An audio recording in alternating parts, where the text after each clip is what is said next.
This is the Rebel Scum Podcast.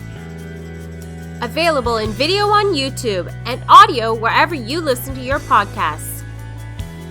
Every week, Brock and James talk the latest rumors, news, and theories from a galaxy far, far away. Support us on Patreon for exclusive offers and join the Star Wars discussion. Patreon.com/Rebel Scum Podcast. Here are your hosts, Brock and James. You are always scum. Rebel Scum. A long time ago, in a podcast room far, far away, we started this podcast. 200 episodes later, we're on two different podcasting studios, but here we are. James, we've done it. 200 episodes. I can't believe it. Rebel Scum Podcast. 200 episodes. His name is James. We'll figure out the intro one day. We'll figure it all out. We'll get there. Coming to you for the CC time. I believe that's Roman numerals for 200. Isn't C100? I don't know. Wow. Crazy. Unbelievable. 200. I didn't think we would get here. Did you? It's been almost 5 years, 200 episodes. I thought we'd be dead by now. I'm close. Someone was saying, "Oh wow, 200, that's a lot." Blah blah blah blah, and they asked me about, they wanted to do one, and what I said, I think helped us off when we first started, because we started in August of 2016. I guess it was 2016. So we started in August, and we kind of made the decision to start, and then because it was summer, I think I went away, and then you went away. And we decided even while we were away, we would still record. And I think recording every single week for that first, I think, year straight we did it, was really, at least the first few months, was really important for us continuing on. Because it's like when you're working out, you're like, I'm working out. And then the minute you have a break, you're like, nah, I don't need to do that again. It's like a cheat day. You're like, I had a cheat day. I might have a second cheat day. You have to do it every day. Yeah. So I think, I think that for me is something that I think really helped us out through these 200 episodes. Yeah, wow, it's wild. One of my Facebook memories was like, we hit 1,000 people, and it was like, or 1,000 subs or whatever, and it was like in the first 6 months, and I was like 5 years ago, I was like, whoa, or 4.5 years ago, or whatever it was. Yeah, I think we did our first live show. I think we were at like 600 or 700 subscribers, and I was in New York City, and you're like, oh my God, we just reached this. I was like, holy crap. That live show, do you remember that live show? Our first live show, you came over to my apartment when I lived in the apartment, and we recorded the night before. I think it was the night before I left for New York. Right. And it was on my Mac, which was dying. I had no idea, but it was on its way out. And you came over, and Erin was like, she was like trying to like put the graphics in and stuff live, and my computer wasn't fast enough for it to go live. And it was, I think it's still on there. I think it's like episode 11 or 20 or so. It's early on. It's on YouTube. We haven't taken it down. It's definitely here, and it is hilarious because it starts off and she doesn't have us framed right by accident, so you can see like the camera being tilted down on us. Oh, and we still have the same issues today. Yeah. A lot of fun. Absolutely. It's funny how like our podcasting rooms are what made us ready for COVID. We're like, let's go. Yeah, but yeah, COVID hasn't slowed us down. Actually, COVID sped us up at the beginning of it all. We did a lot more, but we had to, last summer we took a few weeks off for personal reasons and whatever. And so this probably should have happened in December, I think. Probably December, I guess it would have been. But we're here now, 200 episodes, and also I'm going to speak for you on this one, but a big thank you to everybody who has been with us, whether from the start or from a week ago or yesterday or just seeing us for the first time right now. Thank you so much for joining us. Talking Star Wars. Kathleen Kennedy just got fired. I'm saying that because I think it breaks the algorithm, Brock. I'm pretty sure. Just joking. We're part of our problem, I think, is we're too we like Star Wars. Yeah. I think this would be more entertaining if we hated it. I could start crying. Do it. They just want to be friends. Anyways, yeah. What? Yeah, it's crazy to think. Like, I think we started and Force Awakens was out, right? Yeah, we started. I guess 6 or 7 months after The Force Awakens came out. It's crazy to think this is like what we were talking about in the first couple episodes in comparison to like what we have now. You're just like, whoa. I believe our second episode before. So you for like 2 years, because we did a. Do you remember we did a podcast before this podcast, like very briefly, called Films with Friends. We should bring that back. Filmed with Friends, because we were making a movie, and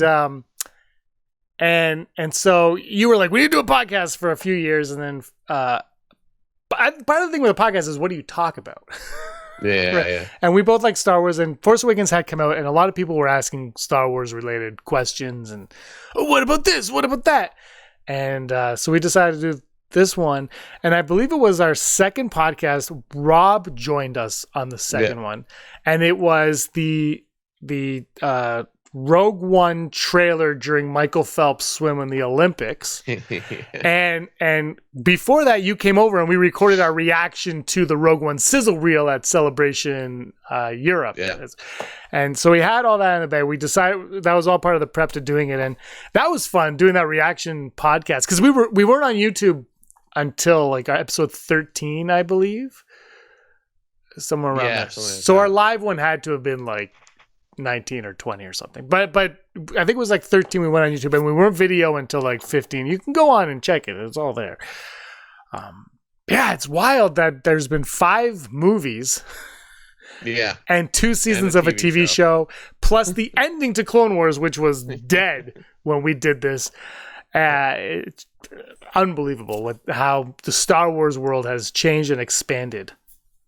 Yeah, it's awesome. I'm sure we'll talk about it later in the episode at some point, or even now, or whatever. Like, it's just an exciting time, even like right now in books with High Republic. It's just like, wow, the new book is coming out tomorrow.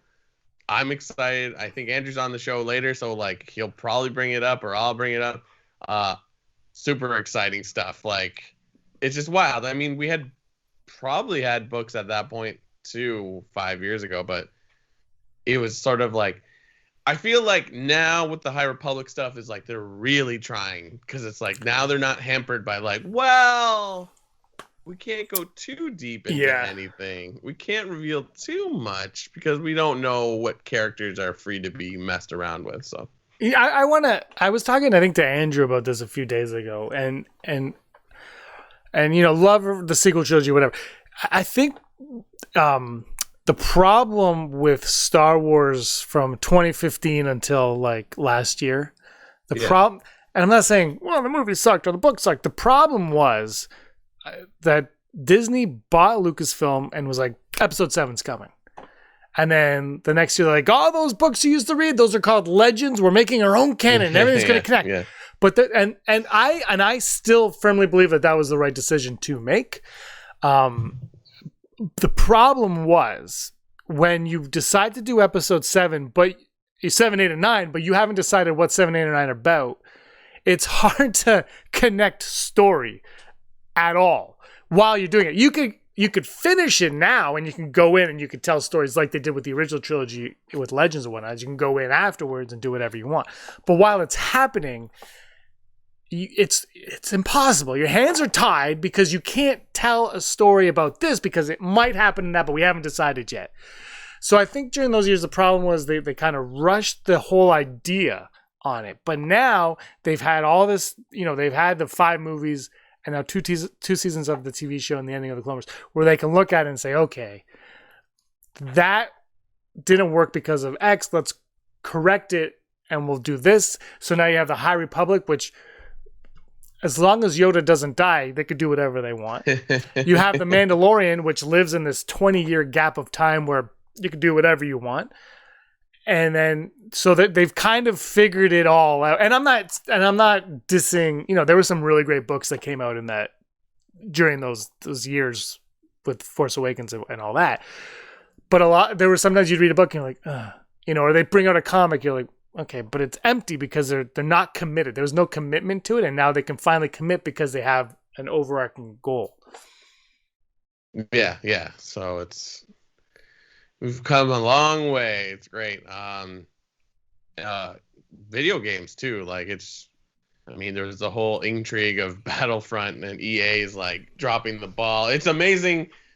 Was Battlefront the first one for like current Battlefront iterations? Was that out when we were starting, or what? That came out in a month before The Force Awakens.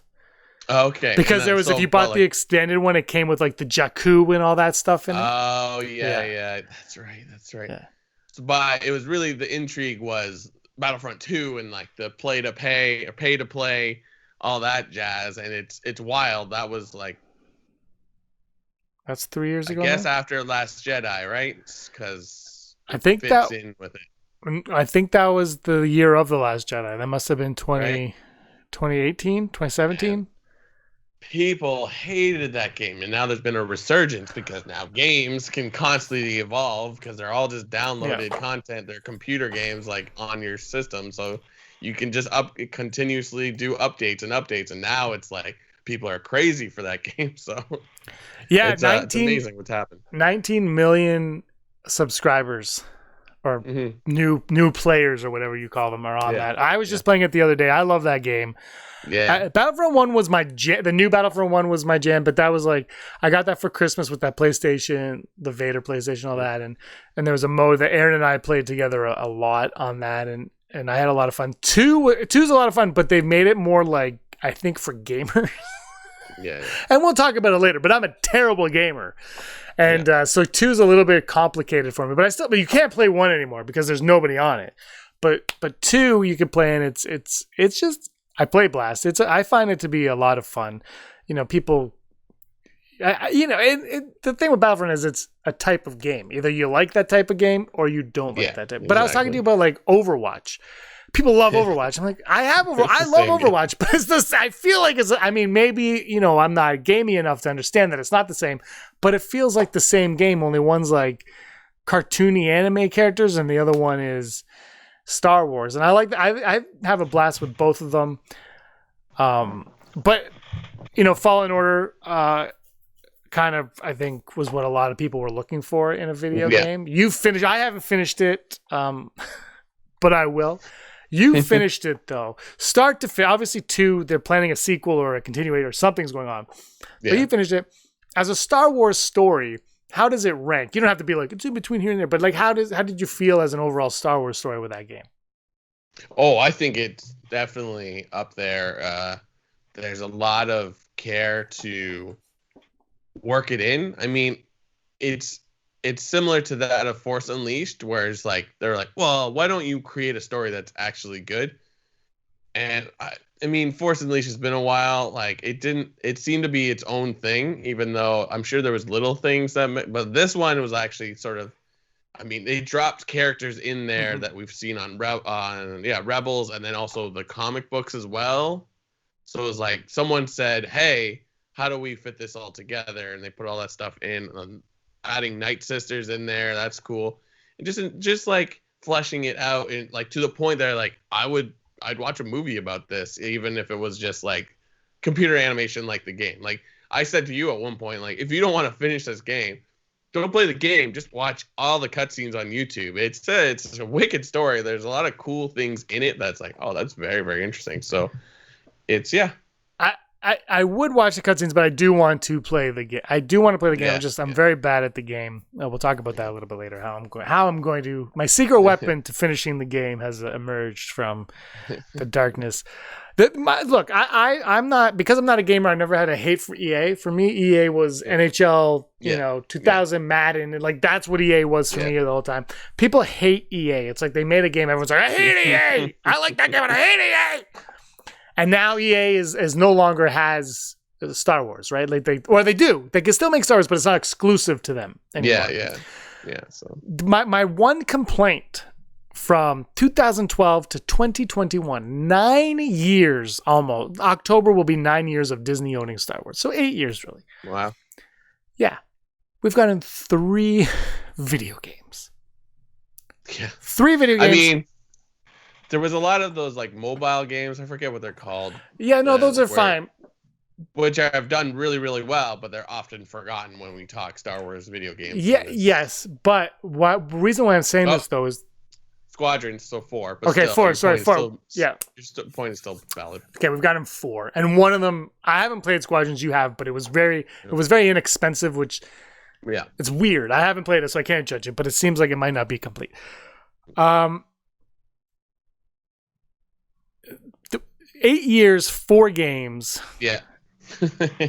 you look at it and you say the video game industry is the biggest industry for entertainment. How have you not managed to produce more games in that time? Who knows? It's really interesting because it's like, how many games have we reported on in the last 5 years?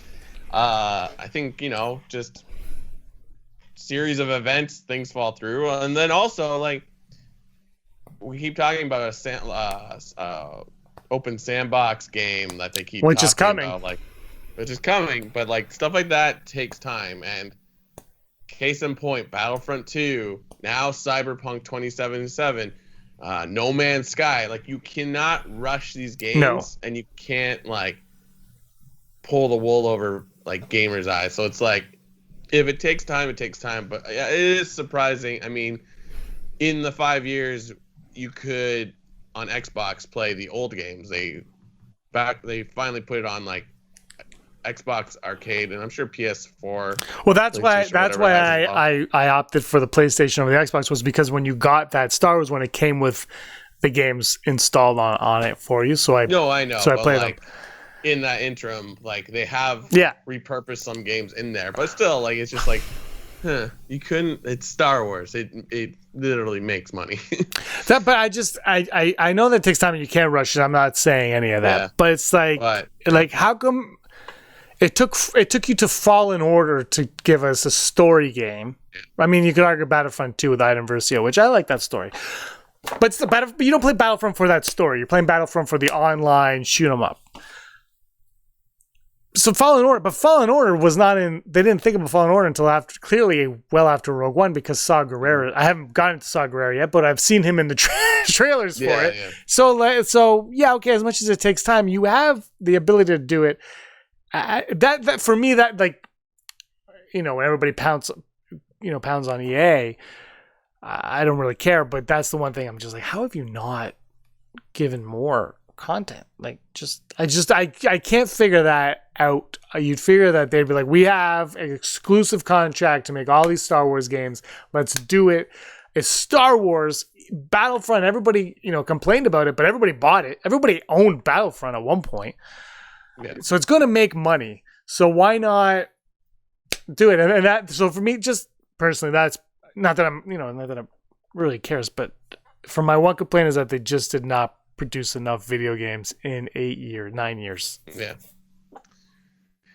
Yeah, and it's disappointing because it's like a video game is a good place to like, oh, this is what Luke was doing in between this and that, or this is what Han and Leia were up to. Like you could do that. And I think that's pretty acceptable. So I don't know. Maybe we'll see it. Who knows? Well, that again, I think going to what I said earlier, one of the problems with doing those kind of stories is if you don't know what their stories are in the movies that you're doing. Absolutely. But now I think we're safe to go. But anyway, that's how I feel about it. I think I haven't played Squadrons, but the 3 games that I have played, I've enjoyed all 3 of them. Yeah. Fallen Order, I'm just really bad at, so it's my least favorite. But 5 games, Star Wars Pinball. Nobody played that. Was that Disney? I feel like that game's just been around forever. It's just there's always been. It's not that. It's not like a zoom sort of game. It's a legit like pinball game. I know it's on Switch. I don't know if it's on anything else. Yeah, I think it's on everything. It's on PlayStation because I always see. I thought that predated Disney, but that's fine. Okay, fine. We'll count that one. Anyway, there's really the 4 big games, and Squadrons didn't even. Squadrons was weird because it was kind of like Squadrons is coming out low key. You want to play it? Play it. If you don't, don't. Like, and it wasn't like Fallen Order was like, you're going to love Fallen Order, Battlefront. This one was like, yeah, you might like it, you might not. Hera, here's Hera. I don't know. But we got Disney Plus, and Disney Plus is, I think Disney Plus, what it is doing with Star Wars is what George Lucas would have. If George Lucas owned Star Wars in this day and age, he would have had a field day. Mm-hmm. He was already creating that Underworlds TV show, which was going to follow the underworld of Coruscant and whatnot. Supposedly, apparently they were high in development on that too. Like it went far, but it was going to cost too much. But now we're in this Disney Plus era. We've had 2 seasons of The Mandalorian. Marvel is getting their feet wet with their Wanda visors, and now there's promise of at least 10 more TV shows. Coming. This is the golden age of Star Wars. Arguably, you have... What would you argue? Let's get more of it first, but yeah. Okay, but at what point is it too much?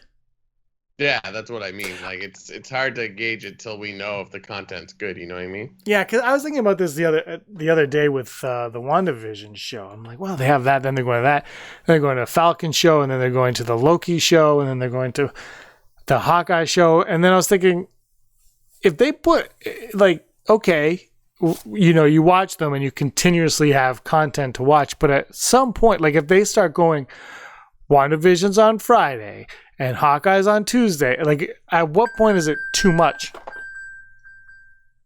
It's just like the viewer will let you know, right? Yeah. It's sort of like at one point there was 7 Law and Orders on air with 17 CSIs. Like, true story. I've never seen a Law and Order or a CSI.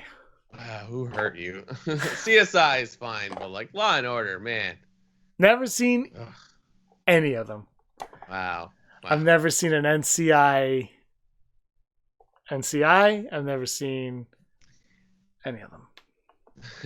But anyways, you know what I mean. It's just like True. The film and right. TV industry is all about trends, right? So, I mean, every business is pretty much about trends, right? Like, you figure out a formula that can make you money, and you continue to do it till it stops making money, right? So,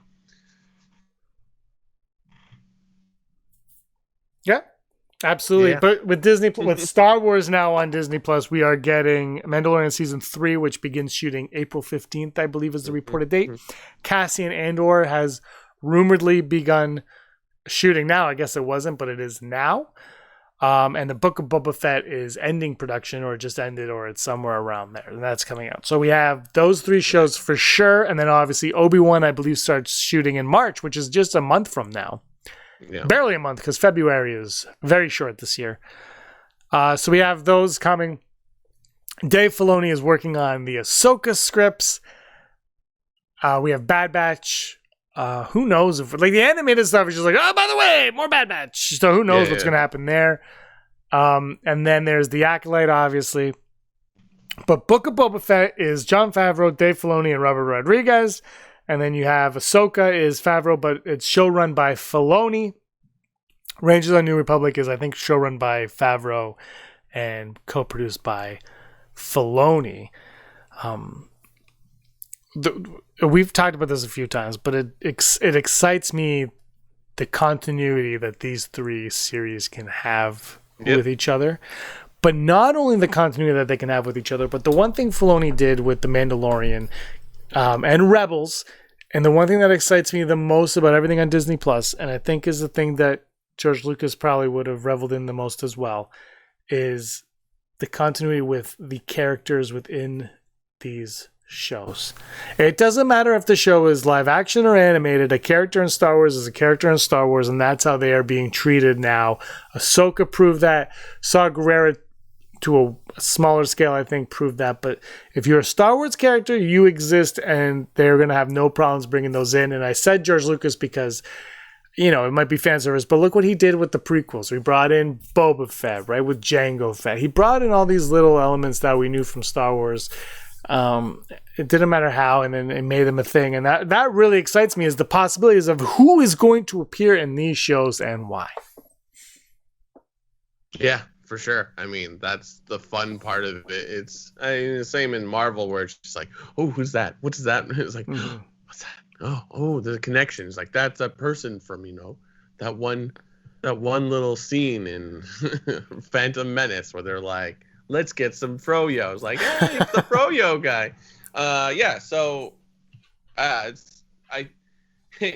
mean, if not to change the subject, but it's like when you watch WandaVision, it's like you kind of can't enjoy that show right now unless you know who these characters are, because it focuses a lot on, like, it's not like it's like, oh my god, I don't understand, like this is the tenet of the Marvel movies. It's pretty easy to follow, but like it's expecting the viewer to know a little bit about what's going on.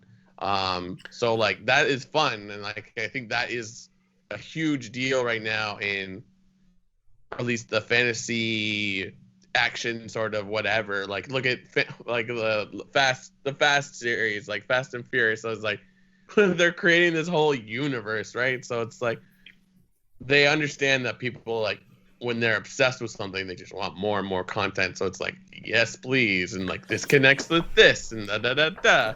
So it's great. That was something I was talking to Aaron about. Is I thought, when they first started making 7, 8, and 9, they were, and the spin-offs, Star Wars was taking the Marvel approach to it. Yeah. And I think the stumbling block that they came across was that Star Wars isn't Marvel. Star Wars is closer to, we've said this before, closer to Lord of the Rings than it is to the MCU. Mm-hmm. But I think the thing with Disney Plus that is giving it the chance to is it's giving them the possibility, the opportunity to be more like the MCU and the way that they operate. And that's important because that's what keeps you relevant in people's minds as well. Right? Like what you said, like Erin doesn't quite enjoy WandaVision because she doesn't know who the characters are and she doesn't really care. So she doesn't. But the thing is, she's watching The Mandalorian. So they're basically starting The Mandalorian. They're saying, here's The Mandalorian. We know you've seen the original movies. Maybe you've seen the prequels, whatever. The sequels don't matter because they come after anyway. Yeah. So we can lead you there. And if you lead somebody while you're leading, you can do whatever you want.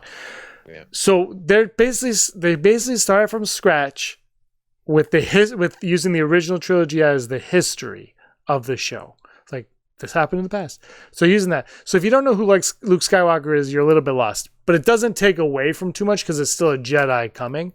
And I think and that's not a knock on WandaVision, I think, but they're different points is what I'm saying. Is the MCU started in 2008 building, Star Wars is starting it now. That's what I'm saying. They're starting it now because even you're reading the High Republic can even to a certain degree intersect with the Disney Plus. Well, it is with the Acolyte, but it could intersect in a way now because they've started from scratch with their connective tissue. Mm-hmm. Yeah, no, absolutely. Oh man, it is wild because this is a new era of Star Wars, right? The last 5 years for sure, like, and it's almost like a new chapter for the Disney era of Star Wars, right? Mm-hmm. It's just like what it was like 5 years ago totally feels now different now, which is like that's just time passing. That happens all the time. We don't even look the same like we did 5 years ago. So here we are. No, look, we did. We've referenced this a few weeks ago, but we did the Star Wars Renaissance after The Last Jedi because we're like, Last Jedi is going to change everything, and it didn't because of what came after, obviously. Yeah. But now I think that these shows that are coming are really going to enhance the sequel trilogy in years to come. I think, the kids that watch the sequel trilogy as kids now are always going to like it because they'll like it the reason why we like the original trilogy and why kids who watch the prequel trilogy like the prequel trilogy. That's what you grow up on. That's what you like.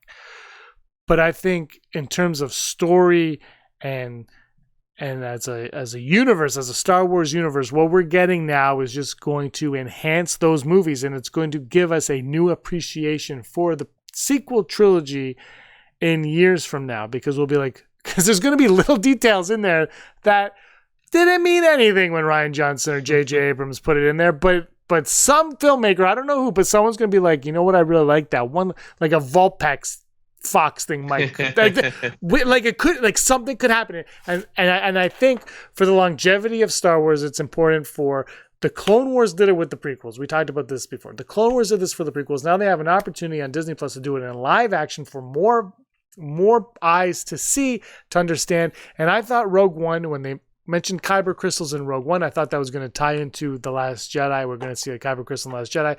We have yet to see a kyber crystal in any form other than animation or in around Jyn Erso's neck. Like it's almost useless information in Rogue One. And I love Rogue One, but there's no point to mentioning that at all, because your parents don't know what a kyber crystal is. I mean, maybe they do, but it's not explained. It's never in the movies. And I think when you have these plans, you've got to make them work. And I think now they're in that chance to do it. And so little aspects of the sequel trilogy that might have been nothing are soon going to be developed. Like we saw Snoke already, possibly. Things like that are going to come, and we're going to all have a new appreciation on all of Star Wars in 5 years. Yeah, absolutely.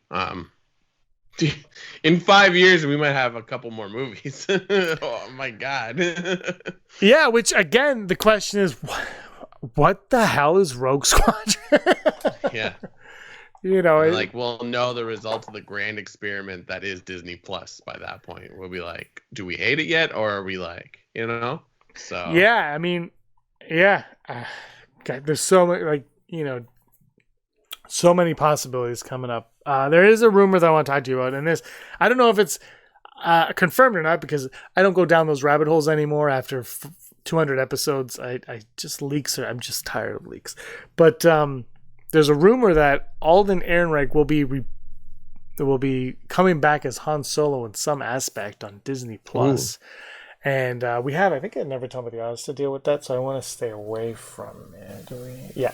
So he could be coming up, but you brought up, and we'll stay away from the Tell Me Odds question, but you brought up the Bad Batch and Han Solo are both in that same new era of the Star Wars. By the way, one thing, I meant to say this last week, but when you showed me that new timeline, do you know what the first thing I thought was? What?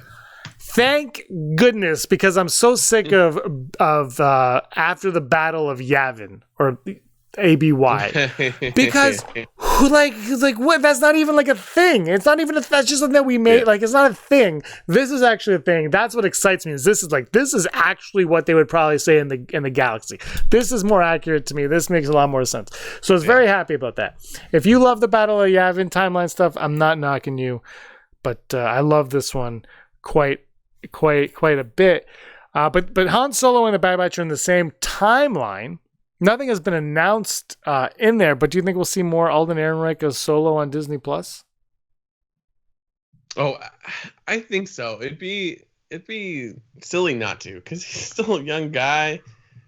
He's a really good actor. Like, I watched most of Brave New World, the miniseries. I just completely forgot to keep up with it, but it was canceled. He's a good actor. Yeah, I know it was canceled, but like it's like, what was it on here? Showcase. Okay. Because it was on Peacock. I think it was Peacock, yeah. Yeah, no, well, it was it Peacock? Like, it was something like that. I think so. I think that was one of their big starting shows. But he's a good actor. He just spent however long on Brave New World, so like that's a sci-fi thing, and it doesn't even, it's not even super sci-fi like Star Wars is. Like you can put him in something with effects and stuff. I think it'd be silly to not. Yeah. I guess. I don't know where Bad Batch lands. I guess it's early in the the Empire, rise of the Empire. So like perhaps he's not really of age yet. But it would be cool to throw him in there somehow. But yeah, like animation, yeah, for sure. Let's put him in there. Could we put him in a Book of Boba Fett episode? I'm not sure, because we don't know exactly what time period that's going to cover, right? Is there going to be flashback? I think it's going to, maybe, but Fennec Shand seems like she's going to be a prominent fixture in that show. So I would say he's Harrison Ford at that point. Yeah. But at the same time, Harrison Ford is how old is he, 70, 80? Yeah. Like, he's not Harrison Ford in that time anymore. And so I don't know, at what point do you just say, screw it? I mean, really, would it really be a slap in the face if they CG'd Harrison Ford on Aaron Irex's face? like they just did it with Luke, and that was just a random actor. I understand it's not the actual actor, so it's not really like, but whatever. Like, who cares? Like, keep his voice the way it is, or whatever. Like, there's no reason not to do it. I know that's not how film works. They're like, well, they have to, their face has to be on there, otherwise, why are they doing it? But who cares? Like, I think, you know what? I think there's a lot of actors that are not above that. So whatevs. I don't know. I know, who was I reading that did that? I think it was Alan Rickman was big on, like, even when he's not in the scene or like it's not his camera angle, like he doesn't have to be on set. They can put in a stand-in, but like he would do that just so actors can bounce their lines off him, the actual actor, even if he didn't have to say anything. So there are. I feel like that's his stage background. Yeah. So. Yeah, you know. You know what's curious about Star Wars though is you know, Sebastian Stan could play Luke Skywalker, but now it's like they've so committed to Mark Hamill's Luke Skywalker, Carrie Fisher as Leia. It's weird. It's almost going to be like, it'll be weird if they stray away now. Do you know what I mean? Like, they're like, no, it's got to be Mark Hamill's young face as Luke Skywalker. It can't be a different actor, which I appreciate to an extent, and it's great for Mark Hamill again to play the character again. Yeah, but like, it's weird. It's just they're almost cornering themselves now, where they can't recast these actors, even though, you know, you could be like, no, Star Wars shouldn't recast. We've had two Anakins, well, three, I guess, 2.5 Anakin Skywalkers, 2 Obi-Wan Kenobis, a CG and a puppet Yoda. Yeah. Sometimes in the same movie. So I think they've cornered themselves a little bit with doing it, as much as I appreciate it. And like I said, it's great for Mark Hamill to come in and be able to play Luke Skywalker again, somewhat. They've painted themselves in a bit of a corner. Yeah, but it's just like, come on, let's just drop it. Like, do you want to know more about the characters, or do you just want to give the same actor work? We live in a world where it's like people complain about it and then they get their way, aka Sonic the Hedgehog. But then, like, you have a show like The Crown where they recast the characters every like 2 seasons. Oh, really? And that show's huge. Yeah, yeah. Because it's like different time periods, so they age or whatever. But like that was intentional, and people. I think originally when, like, I think Claire Foy was Queen Elizabeth in the first 2 seasons and then got recast, and people were like, oh, it's like, no, that was their plan all along. So it's just like, well, there's no reason why multiple people can't play the same actor, but like we have such an allegiance, which I can appreciate. Like at some point they're going to recast Wolverine. Like you can't just like, oh, Hugh Jackman's not Wolverine anymore because we literally killed his version of Wolverine. Like, what does it matter? Like if you watch any of the Justice League, that animated universe, it's like they changed the voice, which is, you think would be like, oh, why can't you just have what's his name? Kevin Conroy voice Batman forever. Like, he doesn't have to do anything besides have that voice. But they recast it and people are happy with it. So it's like, whatever, let's move on. Like, or we just make up new characters and go that way, right? And I think that's what I'm excited about High Republic, because it's like, now there's no rules. Yeah, as long as, and this is separate from High Republic, as long as you have interesting new characters, you can get away with that. I think The Mandalorian really, really accomplished that. With season 1 specifically. Season 2, obviously, they bring in Bo-Katan. Yep. And Luke Skywalker and Ahsoka, obviously. And so it's funny that you bring up Bo-Katan, because I just read an article where Katie Sackhoff thought that character was going to recast and not be her. Yeah, and you know what? Like, Ashley Eckstein voices Ahsoka and Rosario Dawson plays Ahsoka. Yep. And people were complaining about that. And it's like, and we said this on the podcast many moons ago, but you know what? It goes both ways, right? Like, Hayden Christensen plays Anakin Skywalker, but Matt Lanter does the voice of it. It just, James Arnold Taylor's Obi-Wan Kenobi. Ewan McGregor's Obi-Wan Kenobi. It goes both ways. That's just exactly. That's just how it works, and you got to roll with the punches sometimes. And it's great for continuity that Mark Hamill is Luke Skywalker, Carrie Fisher's Leia. But at some point, like if you want to tell that story, are you going to have to change it, or you have to get somebody else to voice them? I don't know. And I don't know if we need. And honestly, I loved Luke Skywalker in The Mandalorian, but not like some people on the internet were like, "Oh my God, Luke," and all that, and crying, and some people hated him because they're so different from the Last Jedi. You're like, oh my God, like the two extremes just need to stop and chill. It's a character in a show. I really liked it though because it made sense because he's the only freaking Jedi we know about out there. Yeah.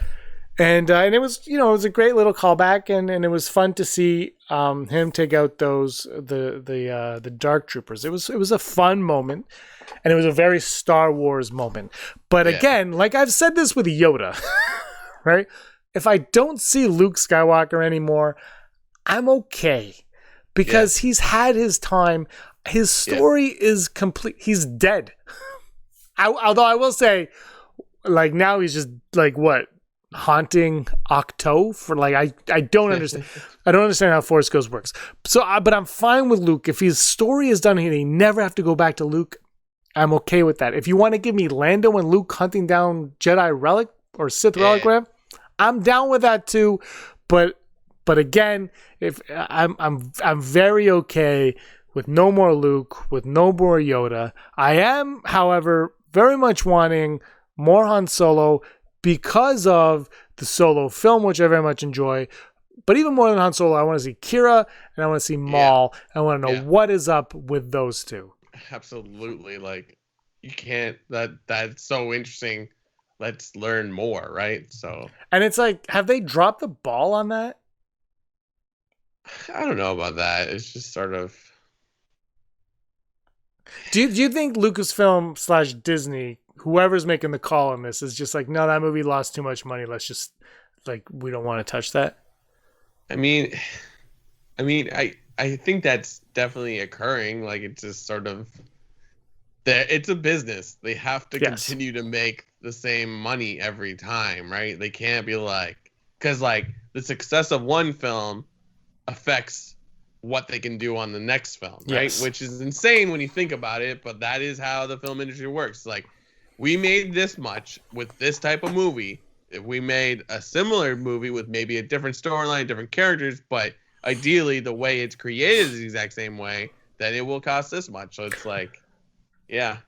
You look at like Batman Returns, the toys didn't sell. So they were like, Joel Schumacher, you've got to make a kid-friendly movie. We need to sell toys. And apparently there's a darker Joel Schumacher cut. Side Akbar, I love Batman Forever, and I'm excited for a darker cut. But that's what you're saying, though, is that's exactly how it works. They've got to make money. But they are investing millions and billions of dollars in these movies. And if you go to see it, and I like it, and you like it, but everybody else hates it, we're not going to get what we want after that. It's going to go a different way. Yeah. Like, the evolution of the Star Wars fan takes time, but like, it doesn't matter if you like this movie now and hate it later, or hate it now and love it later, because like, they just need you to buy that ticket, right? So yes. And look, all 4 out of the 5 movies made over $1 billion. Yeah, that's the thing. And I'm pretty sure those 4 movies, after $1 billion, all made more than Solo. Yeah. Like, if you take away the $1 billion and just whatever it was, I think that, like, even that made more than Solo did. Which is unfortunate. Like, Solo was great. I think a few things happened with Solo. May release date killed it. I think The Last Jedi response hurt it a little bit. But May, like, coming out of May right away, definitely hurt it. And Disney shot themselves in the foot. Solo didn't do very well, and Mary Poppins didn't do well in December. If those two swapped, maybe you have different outcomes for both of them. Perhaps, and I think recasting Solo in a motion picture kind of turned some people off. I do think that a little bit. But I thought as a movie, I think it's a great movie. And I thought Tobias Beckett, Woody Harrelson I thought he was fantastic in that movie. I don't need any more of him though. He's dead. I mean, I would watch more, but I don't need any more. He's dead and gone. Yeah. Spoiler alert. Jon Favreau, that was him coming back into the Star Wars world, and probably that's when he got his feet really wet with Mandalorian. Like, really, like, hey, I'm doing this voice. Give me the show.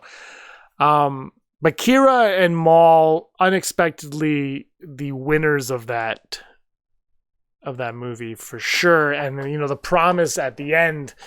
But again, movie bombs. But yeah, I think though the Last Jedi to May release date to switching of Harrison Ford to Alden Ehrenreich, all those things definitely I think worked against it in a lot of ways. Yeah, so it's just, I don't know.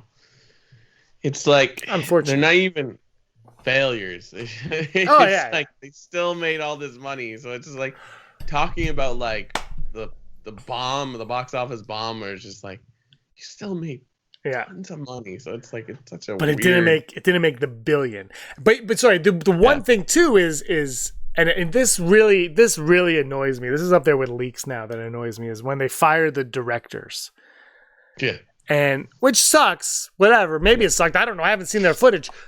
But the fact that we all knew it, right? It's like, we don't need to know that. We don't need to know that they CG'd out Cavill's mustache. We don't need to know that stuff, but we know it. And when you know that stuff, you go into a movie. You read reviews all the time.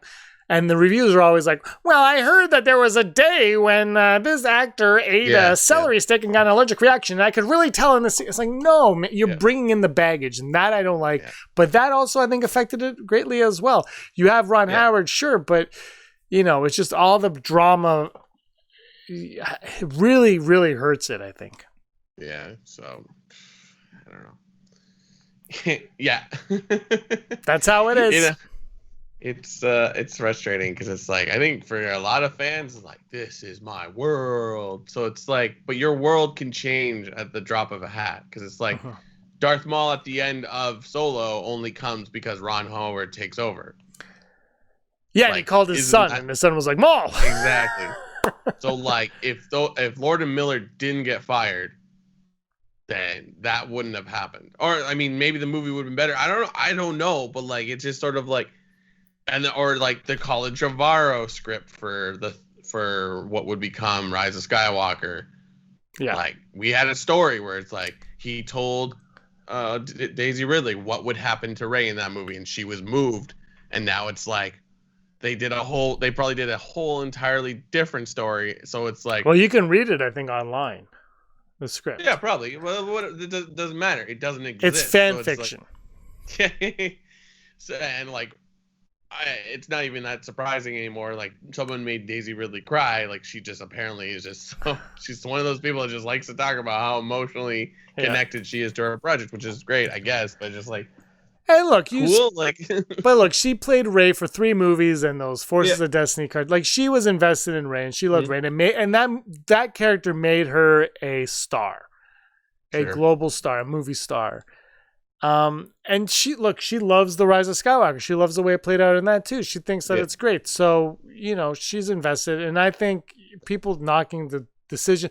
One thing that drives me nuts with Star Wars fans is Rian Johnson comes in and he changes things from The Force Awakens. Yeah. And some people are like, and other people are like, oh my God, he changed it. He's the greatest. Yep. And then The Rise of Skywalker comes out and J.J. Abrams is like, well, I'm going to change what Rian Johnson did. And people are like, how could you do that? Yeah. It's like, okay. And I'm not saying you have to like them both. You can prefer one over the other. That's fine.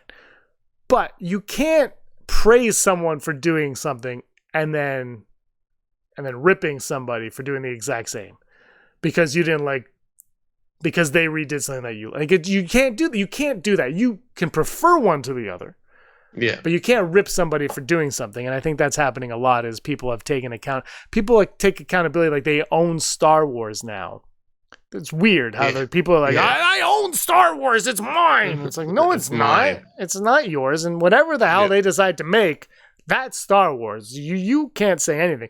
You could write something if you like. Everybody's free to write fan fiction. Some of them are great. Some of them are better than some of the stuff that I've seen. But it is what it is, and you can't. That really drives me nuts though, is when when one gets praised for one thing and then one gets disintegrated, and you're like, wow. Yeah. But just because you prefer, like, no, you can't do that. We're rambling. Do you want to do a quiz with Andrew Fantasia? No. Me neither. Screw Andrew. We're going to cut over. All right. We're going to go over to Andrew, who's going to try to name. He's got 60 seconds to do something. Let's go over to Andrew right now. Well, it wouldn't be the 200th episode if we didn't have our nemesis on board. Andrew Fantasia. Still haven't gotten rid of you. We've tried. We have tried. I hit you with a car one time. You did a flip in the air and then landed to go, Kyo!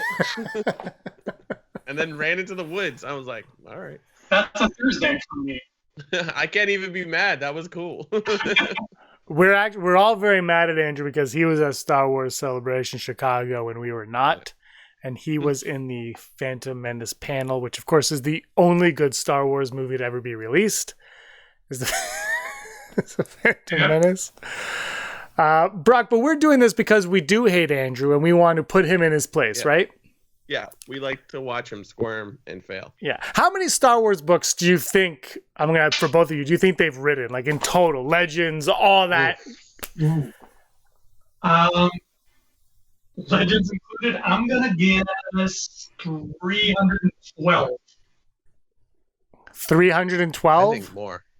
Andrew, I'm pretty sure they made 312 in the 80s that were just pop-up books. Like every possible piece of literature that says Star Wars on it, not just like it has to be a fiction. Story. It has to be a story, like not coloring. I was almost gonna say I think you could fill a small bookstore if you were to like, here's the fiction, here's how they made the movie stuff, here's a Wookiee cookbook, stuff like that. I mean, they slap Star Wars on anything. Not cooking books, like stories, like comics included. I'm still not comics. I want to go comics. Books. I'm still gonna go higher. 312. I think there's like at least 500 books if we're including past and present. You know what I mean? Like, how many books do you think have come out since the Disney purchase? At least 100, at least.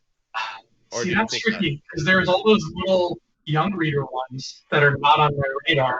And I know of, like, I could name like 40 books that are not young readers' books. So maybe double that. It's maybe 80 books since everything. I just think, like, when you think about like the visual dictionaries and like the art of the films, that's at least 10 books, right? Oh, so, yeah. Which doesn't count to this challenge. So James, the challenge is he has to say 60 books in 60 seconds, 60 Star Wars books. 60 Star Wars books in 60 seconds. So he can't say the Da Vinci Code or any of those. But so it has to be Star Wars books. I think we should say novels, but whatever. If he says a comic, we might let it slide because it's 60 and 60 seconds. He's done this 2 other times for us in the past. I believe they were both milestone episodes, but I can't remember. You did, and you failed both of them, I believe. Or did you count? Did you get? I can't remember. But it's always fun. There's no such thing as not a failure.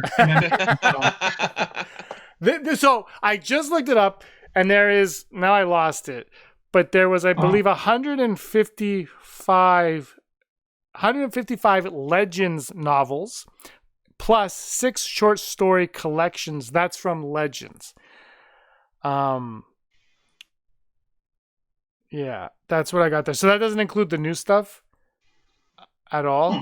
And then there's this list on, I think it's Wikipedia, and they break it down by year. And I guess we could go through and do the counting on it. But I'm not going to because like by the mid 90s, it gets a little insane and there's just a lot, of books, but yeah, so that's where we're at. So we'll see. But Andrew, 60 books in 60 seconds. Brock, do you think he can do this?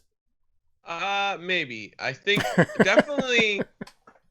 I don't think we need full title. Like, you don't need to be like Star Wars, Trusa Bakura. I was planning on saying every colon. And if it's like, yeah, if it's the X-Wing, Rogue Squad, like those kind of books that are series, just say the names. But you can't say the Thrawn trilogy. That doesn't count as 3 books. You have to say them individually in their actual title. Yeah. Because that's they're smart though, because if you know all 3, which like, you know what I mean? Like it's sort of like when you do like, you're like, oh, you have to name this actor's movies. He's like, if you have an actor that's in a franchise, you do those first. It's like Shrek 2, Shrek 3. 3 or after. Stop giving him advantages. This is not the Shrek talk. Like it's fine. You know what I mean? But it was I can't remember what we said. Is it any Star Wars books or just the one current? Okay, great. I'd say any because it's 60 seconds. It's not that much time ultimately, and I mean 60 new canon books would be difficult. Even if there are 60, that's difficult still. Oh, I hope that you have some like devious plan to make. You made up a couple titles that like sound like Star Wars titles because we're not gonna look them up. No, but I'll tell you. There's a few of our Patreons that are going to be like, nope. Yeah. So I just took Hallmark movie titles and added like fish to them. How great would it be if Disney Plus was like, and here's our Star Wars Hallmark movies, and it's just love stories with Anakin and Padme at Christmas, right? Oh my god! Lacey Chabert is new senator. Yeah, it's all Lacey Chabert and Alicia Witt. I mean. The cat like Kentucky Fried Chicken's lifestyle, like the story of Colonel Clink. No, that's not it. Colonel Sanders. Like, if they made that movie, anything is possible, and I think that's genius. Let's do it. Call me up, Kathy K. Yeah. Oh, she just got fired. By the end of the show, she'll be fired 3 times from Lucasfilm at least. But anyway, okay, you ready to do this? As ready as I'll ever be. All right, so you're not. All right, Brock, on my count, you're good. Brock's going to take score. I'm going to keep time. Andrew is going to do his best to not look like a fool. I honestly hope it starts off with a new. You just waste all your time on that one. All right, I'll count you down from 5. Is that fair? That's fair. Here we go. And 5, 4, 3, 2, 1. Darth Plagueis, Shatterpoint, Red Star 1, Red Star 2, A New Hope, Empire Strikes Back, Return of the Jedi, and Menace, Attack of the Clones, Revenge of the Sith, the canon novels of all 5 Disney-era movies. They are all existing. Let's see, Thrawn Treason, Thrawn Alliances, Thrawn Ascendancy, Thrawn Ascendancy 2, Alphabet Squadron, Alphabet Squadron Shadowball, Alphabet Squadron 3, Aftermath, Empire's End, Aftermath, the middle one, Black Spire, Canto Bight, Queen's Peril, Queen's Gambit, Lost Stars, Into the Dark, The Light of the Jedi, Test of Courage, True Set Victor, The Courtship of Princess Leia, the Heir to the Empire, Heir to the Empire 2, Dark Horse Rising, Heir to the Empire 3, The Last Command, the Han Solo at Star's End, 15 seconds. Something and the something. Tales of the Bounty Hunters, Tales from the Mos Eisley Cantina, Tales from Jabba's Palace from a certain point of view, from a certain point of view to The Empire Strikes Back. Ooh, what else we got? What am I missing? I'm missing Leia, Princess of Alderaan. I'm also missing the Catalyst from one, Tarkin. Done! What's that one with the blood bath? No, Bloodline. We'll give him Bloodline. We'll give him Bloodline. Okay. We'll give him Bloodline because we're nice and we hated it. I'm not gonna lie to you. It was hard to hear half of what you were saying. Yeah. Hold on. Anytime he opened his mouth, just counted, I guess. He got 97. It sounded like a lot. Yeah. I think Brock got the short end of the stick on his job during that, I think mine was the easiest, then Andrew's, then Brock's. Hearing what I heard. So as Brock is tallying the... How do you think you did, Andrew? I think I got 47. 47. But you see, this is the one thing that concerns me is the last... We've done this 3 times where we've done it was the night before Star Wars. Mm-hmm. And this year... You like a couple years you've read it out of a book and you pretend. This year you read it off your screen, but you tried to make it look like you memorized it. So I was watching you and seeing. I'm looking also at the reflection of your glasses if there's any words if you're scrolling, because I know you're a known cheater. You're like the Lando Calrissian of Sabak. Is it Sabak? Sabak, yeah. Brock, did you get those votes? Okay, so we will go back and hopefully listen to this record later and double check. And anybody listening, call us out if we get this number wrong. From the little ticks I put down here, I have 44. Ooh, that's not bad. That's 16 shy. Not bad. Kind of a failure, but whatever. You said 47. Yeah. It's 43 more than Rob McDonald can name. Ouch! Shots fired. And Rob's going to be joining you later on for a special vote of no confidence. It's not that special, but a vote of no confidence where you both argue. We made it very special. Okay. Yeah, it's very, you are more audible in that than you are here, which is nice. Which is really nice. So 44, Brock, we're going to review that tape by the end of this episode. Yeah. And we'll come back and sure. We'll figure that out. Andrew, do you want to do this again another time with maybe like 60 Kyber crystal colors in 60 seconds? Oh yeah. There's already a flaw in our game because it's like, is there 60 titles that are short enough that you can say in a second, right? Because it's like Thrawn Ascendancy. That's not a second, is it? No, that's going to be less. You know what? It doesn't matter. We just did this for fun with Andrew to make him have to yell things into a microphone. That's why we do it. But before Andrew leaves, you guys got to know this, that I I continued playing Jedi Fallen Order. Cool. And what happened was I was at the planet where there's a temple very early on, and I couldn't figure it out. So I called Erin in, and she figured it out. And now I'm on my way to Dathomir. A year and a half, and I'm on my way to, I think, the 3rd level. I'm so bad. I have fallen. I know why it's called Fallen Order, because I fall off cliffs every 5 minutes. I'm like falling down. But just wanted to tell you guys that while you're both on the line, that I'm a gamer. Did you record yourself with like Erin taking the controller and being like, here? No, but so I see the title, like, you go there. I'm like, yeah, I got to go there. So I just start running towards her, and she goes, like, what are you doing? I'm like, it's set to go there. She goes, no, you have to do all these other things. I'm like, what are you talking about? The goal is to get there. She goes, so she does all these, and doing the little things is what gets you there. And I'm like, well, what the hell? Don't tell me to get there if you want me to do this other stuff. So then on the way back, I'm like, we just got to go back. And she goes, no, you have to do the other stuff. And I'm like, this game is killing me. So she does like those little side quests, and then I lightsaber chop like weird space slugs. And that's our trade-off. We trade controllers. I do the action. She does like the searching. Do you do the running parkour stuff, or is that Erin's forte? We're both pretty bad at it. I'm slightly better.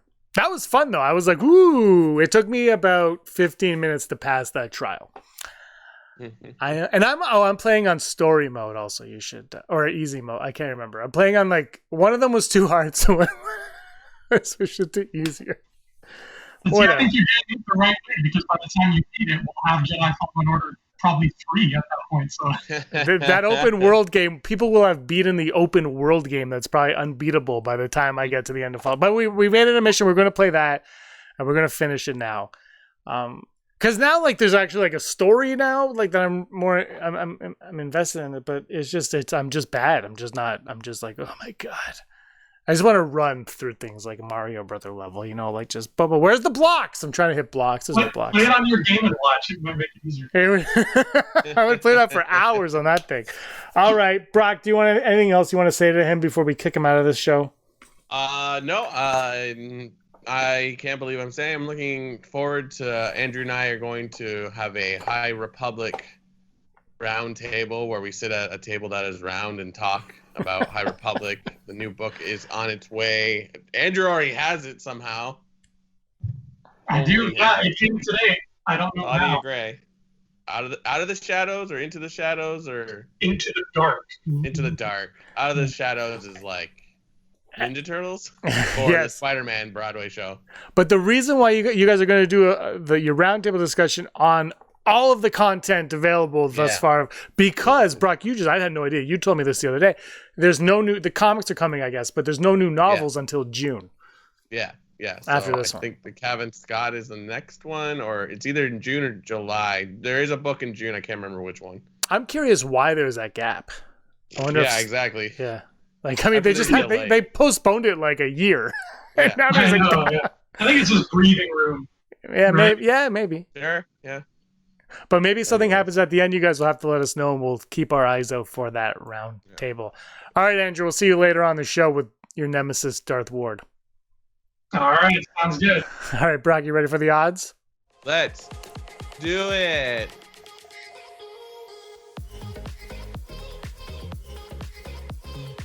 Never tell me the odds. Never tell me the odds. Brought to you by our Patreon support. If you would like to support our podcast, and why wouldn't you?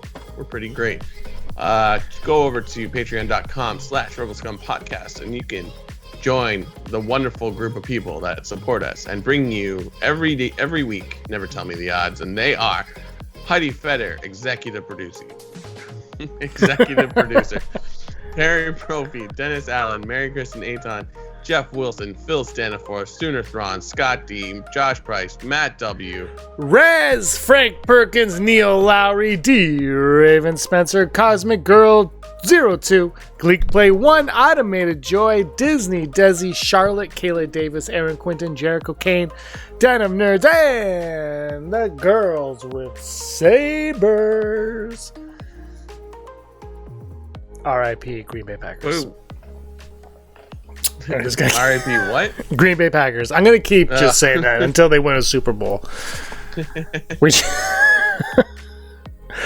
Anyway, Andrew, terrible at guessing stuff. The absolute worst. Like, imagine if he had a microphone. First, thank you, Patreon, for all of your support. Also, it means a great deal to us. Will Han Solo appear in the Bad Batch? Could Han Solo at some point? I know it takes place before his time, but we don't know how long after Order 66 and whatnot that the Bad Batch will go. So could Han Solo potentially arrive in the Bad Batch?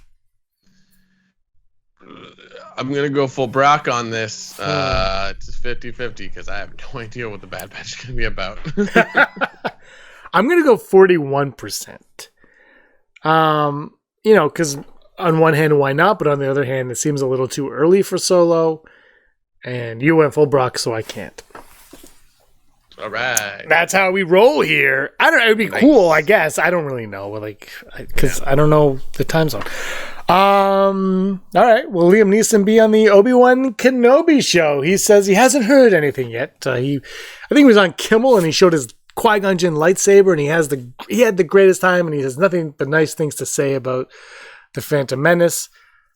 Will he be in Obi-Wan Kenobi? I'm gonna go yes, 80%. Because why not? Yeah, I'm gonna go 71. I'm hoping. I don't like flashbacks, but I'm kind of down for like this flashback with Qui-Gon and Obi-Wan. Qui-Gon obviously teaching him about how to become a Force Ghost at some point. That's not really exciting if you think about it. It's kind of boring, but I'm down for it. I'm all in on that. I'd be down for it. I mean, Phantom Menace is my favorite. I love Qui-Gon Jinn and Qui-Gon Jinn, Earthworm Jim. Qui-Gon Jinn and Obi-Wan Kenobi are two of my favorites, and I would love to see more of them.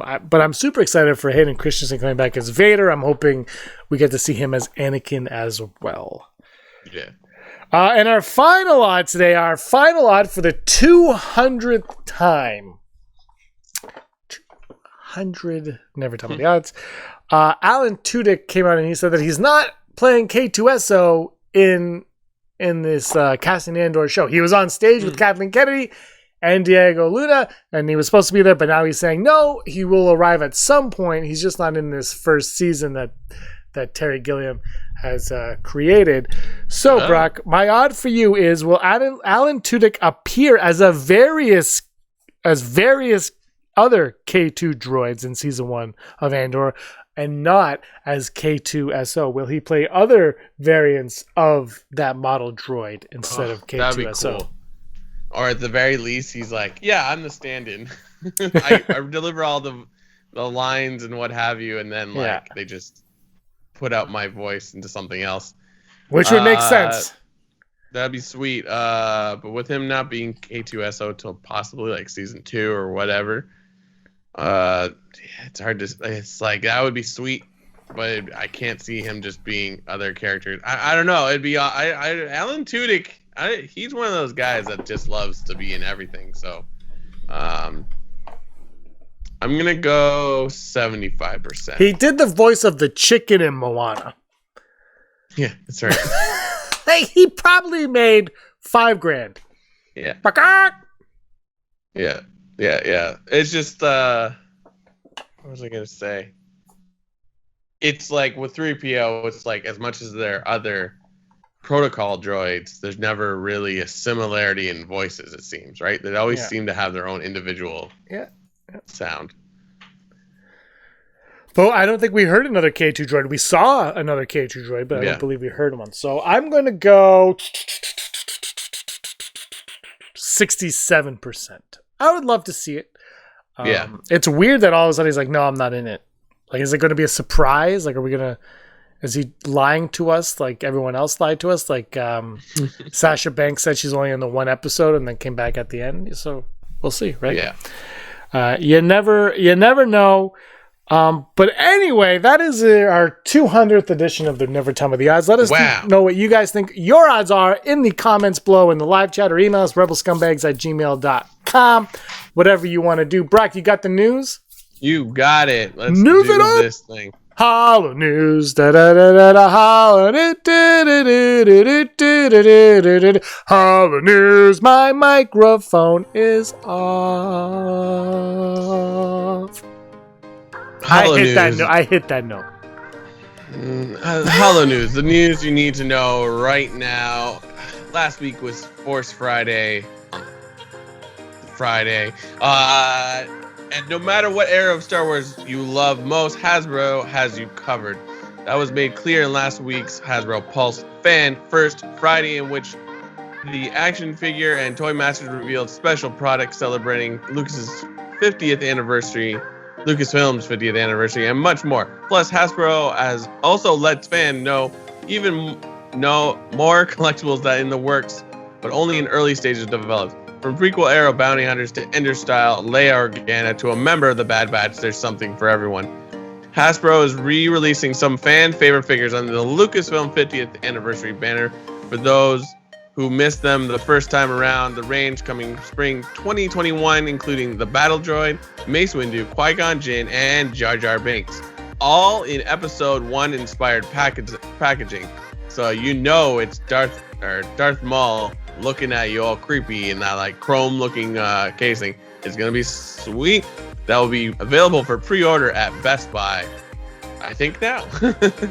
For those who love the classic 3.75 inch scale, and honestly, who doesn't, the vintage collection strikes back. Several highlights from the 1996 Kenner line will return as part of the Lucasfilm 50th anniversary celebration, as well in spring 2021, including the ATSG driver, the Princess Leia in Endor fatigues, and of course, you gotta have an Ewok in there. Paplu the Ewok will be released in the 3.7 inch scale series, and as well as some the final season of Clone Wars style Ahsoka with 2 lightsabers, of course, and Darth Maul to go with soon to come out Bad Batch figures. New Andor set photos have revealed a look of the show's massive set as production ramps up. The production began gearing up at the end of the last year, and now some set photos have made their way onto the internet. Shared by Bespin Bulletin, the picture shows the construction of a massive Star Wars-styled building in Buckinghamshire, England. Green screens are also erected on the set in preparation for very special effects. If you want to check out those pictures, go on over to Bespin Bulletin's Instagram page at Bespin Bulletin. The giant set has drawn some confusion online as other images of Star Wars set in the area has emerged in recent weeks. Some believe the set is actually from Obi-Wan Kenobi, another show headed for Disney Plus in the coming years. However, an early behind-the-scenes sizzle reel for Andor show sets that match up with those pictures could be both shows intend to use this set or just that there is more confusion over which show will occupy this construction village. James is most excited about this news. There will be a Life Day book coming out later this year in September, I believe. The galaxy far, far away meets wintry tales of holiday cheer. That might sound like a stretch, but it's a no-brainer according to Star Wars author Kevin Scott. What winter festivals are all about hope in the darkest times, about being surrounded by family and friends, says Scott. What is more Star Wars than that? And the Life Day Treasury, Holiday Stories from a Galaxy Far, Far Away, coming out September 7 from Disney Lucasfilm Press. The exclusive, it will be out, and it'll be about that stuff. It'll be stories ties to the High Republic, and what the story I'm most interested in, Ewoks in Snow. That's the title. There's a story in there. It will have about Ewoks in winter. So I'm excited. And like I said, you can pre-order now, but it will be out September 7 wherever you buy books. And one little final story going around the internet, I believe on Twitter, there is a CG rendering of a Darth Jar Jar that everyone's excited about, created by artist Kevin Cassidy. Check him out, Kevin_Cassidy with a C. It's pretty wild stuff, and this has been your Holo-news. Holo-news. That's the end song. I love that Darth Jar Jar stuff is awesome. I want more Jar Jar. Yeah. I think we deserve more Jar Jar. I think Ahmed Best deserves more Jar Jar. Whether he's Darth or not, I don't care. I just the lack of Gungans in Star Wars has really annoyed me. All right. Anyway, this is our 200th episode, so we decided to do something fun. I don't remember what episode it was, but it was within the first 10, I want to say. We had Rob and Andrew on. It was all four of us. We sat on your dining room table. Do you remember this one? Yep. And Rob has always had, Darth Ward has always had this, this itch where he didn't really like Ian McDermott's performance in Revenge of the Sith very much. He thought it was too over the top, and Andrew thinks that it's one of the best performances. So they challenged each other to a vote of no confidence, and they argued them, and that led to our very first Duel of the Fates trivia show. But we thought for our 200th episode, it would be fun to have them come on and argue another topic, Bo-Katan versus Din Djarin. Who should rule Mandalore? Brock, do you have an opinion on who should rule Mandalore? No, because I feel like there's more story to be told. Nope, we got them all. But we just thought it would be a good time, and those are two characters that we know are around in Mandalorian. Who has who? Or is it like... We're going to find out, but Rob has Din Djarin. Right. And Andrew has Bo-Katan. So I flipped a coin. I took a video of me flipping a coin, and because I flipped it with one hand, it barely even flips. It's literally just it goes up and lands. And so we did that, so it was fair. It was an actual coin flip. I sent them that video, and they recorded it, and they argue it. But when it's done, we want to hear who you all think should be the true ruler of Mandalore, based on their argument, not based on your own bias, based on the facts that they spew. Yeah. And if you want to watch this video separate from this show, it will be on our RSPN Detours channel Friday at 7 p.m. So you can check it out over there also. Yeah. All right. Do you want to go watch them, Brock? Right now? Right now. Okay. Come on, guys. If this body is not capable of action, I suggest new leadership is needed. I move for a vote of no confidence. Welcome to the Senate. And as you all know, Palpatine is the Senate. It's a vote of no confidence. I'm Andrew Fantasia, and I'm joined, as always, in the Senate by somebody who I haven't been in the Senate with for a long, long time, because I haven't just been here in Coruscant for a long, long time. Mr. Rob McDonald. Hello, Mr. Rob McDonald. Yeah, I've been in the quarantine room in the Senate, so I've just been stuck in there for quite a long time. I mean, I think we all know what quarantining feels like nowadays, and yeah, it's getting on my nerves a little bit. I don't know about you guys, but that's how I'm feeling. If we all had floating pods like the senators in Star Wars do, it'd be a lot easier to quarantine. Somebody gets within 6 feet of you, you're just like, nope, and you pod away. Pod is a verb now. Yeah. No, yeah, you could just like put like an anti-tractor beam, like pushing everything away, trying to get everybody away. But the purpose of today is to not push people away, is we actually want to embrace people. We want to love them. We want to give them our germs today, Rob, because it's the 200th Rebel Scum Podcast episode. It's a big to-do. Yeah, this is so exciting. I'm very happy for James and Brock for making it this far. You and I both told them on day one, you're never going to make it past 5 episodes, because we were cynical jerks. And they were like, oh yeah, we'll show you. And they showed us, and now we're eating our words. So we've decided to hold a vote of no confidence once again, like old time's sake, because we want to celebrate this special occasion. It's the 200th episode. Rob, what are we voting with no confidence against /for today? So I believe the topic at hand basically is who should rule Mandalore. I believe it should be a case. And I think we got 2 very worthy contenders about who should rule Mandalore. Yes, we do. We have the contender in this corner, in the red corner, I'll say, because her hair is red, Miss Bo-Katan Kryze. And in the blue corner, Mr. Din, the Mandalorian, Djarin himself. Who are you throwing your vote with?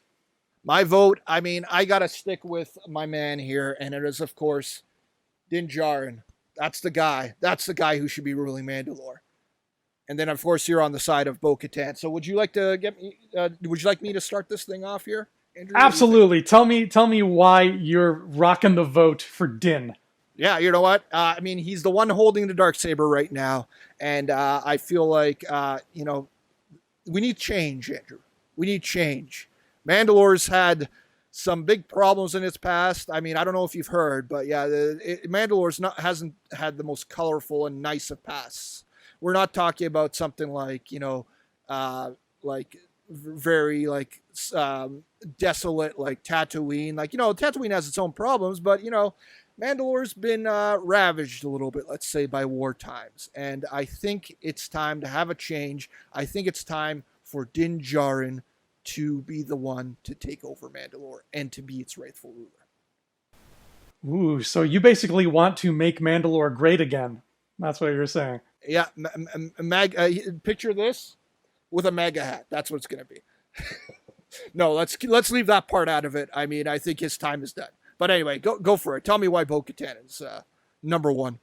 Well, I had to go with Bo-Katan Kryze. I'm all about the House of Kryze, as Madonna would say. I am crazy for you. Crazy for you. I actually wrote that song. Fun fact. Madonna likes to say it was her. It wasn't. That's a lie, too. I didn't write it.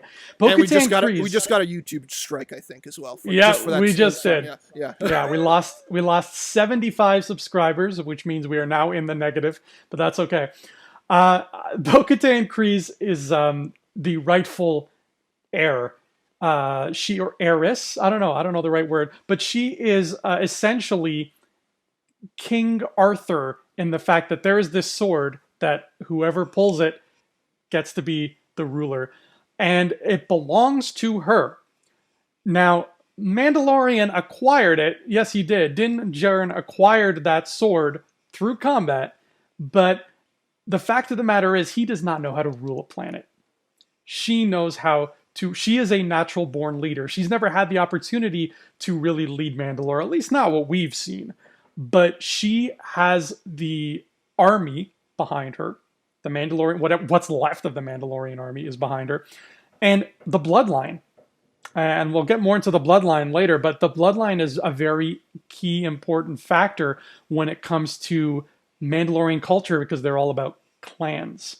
So I think that there's just so much weight in her favor to sit down on that throne and be like, yo, you're all going to be crazy for me because I'm the queen of the jungle, whatever Mandalorian calls itself these days. It's funny that you brought up about how like she hasn't really gotten a chance to really rule Mandalore, but it's like if you look at the backstory, she's kind of had like two separate terms of ruling Mandalore herself. Like it's after the whole Maul situation gets dealt with, she basically gets appointed and she's like, you know, the semi-ruler of Mandalore before the Empire comes, takes over, and then Gar Saxon basically takes over. And then after that, everything's resolved there.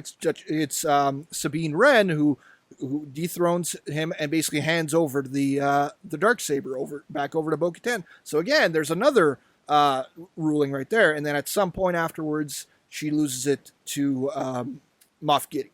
So she's kind of had her chance a little bit. I feel like she's gotten no sense, and maybe outside factors have come in and taken it away from her a little bit. But it's like, to me, the fact of the matter is that it's like, yeah, we got things like Death Watch and different clans like Pre-Vizsla, Clan Vizsla, basically all fighting amongst each other type of a thing.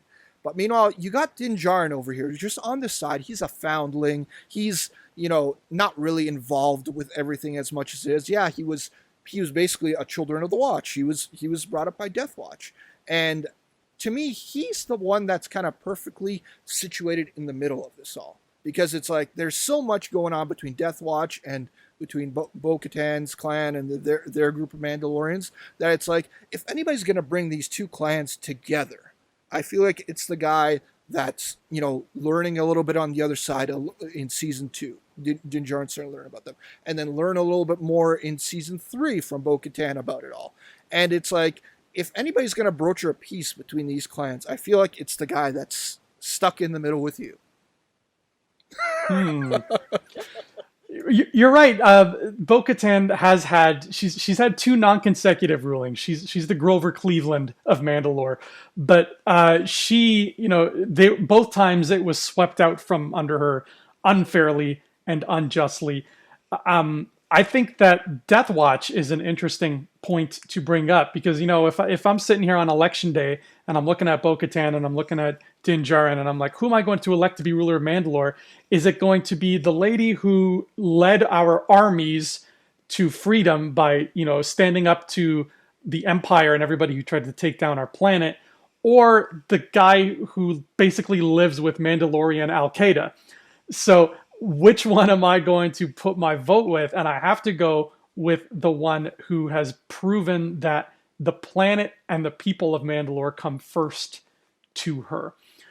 I believe that there is so much love that she has for her people. And I don't think Din Djarin has that. I think he has love for his clan, whatever their clan calls themselves. I don't even remember if they have a name when he's down there on Navarro with the armor. I think they're just like, we're the clan, whatever. Yeah, they just call themselves Mandalorians, it seems like. Just the Mandalorians. And I think that there is love within that group.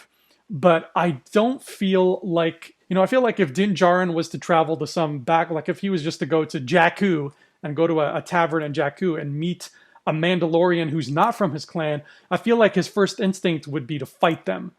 Bo-Katan's first instinct would be like, hey, how are you? Are you okay? Where's your family? What house did you come from? Did you, were you there during the purge or what have you? And I think that all has roots in the fact that her sister Satine was this sort of glue that held Mandalore together. She refused to take part in the Clone Wars. She kept them away from war. And even though Bo-Katan and Satine didn't always see eye to eye, I think Bo-Katan appreciated the fact that there was so much peace, even if it was just for a little bit, a tiny smidgen of time, because of Satine's actions. And she's I think she has learned at this point where we meet her in The Mandalorian season 2, I think Bo-Katan has learned from the mistakes she made back during the Clone Wars, and now she's a wiser person because she's taken the best elements of herself, the best elements of her older sister, R.I.P., and she's squished that all together into the ultimate Mandalorian ruler.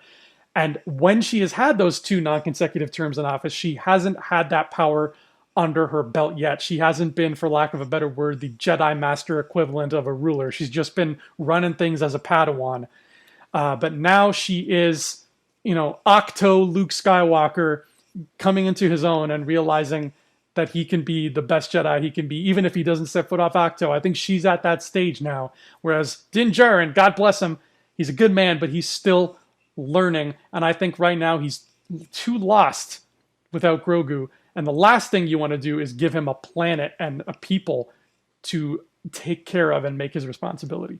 Yeah, see, I starting to wrap this thing up a little bit, but in my eyes, like, you're mentioning how it's like, he's lost a little bit now. I consider him not necessarily lost. It's just that, that has been his mission. Dealing with Grogu, that has been his mission. Everything else was just off to the side. Like, he was uninterested in anything else. It was just about that. Now his plate is actually free a little bit. He's free to, like,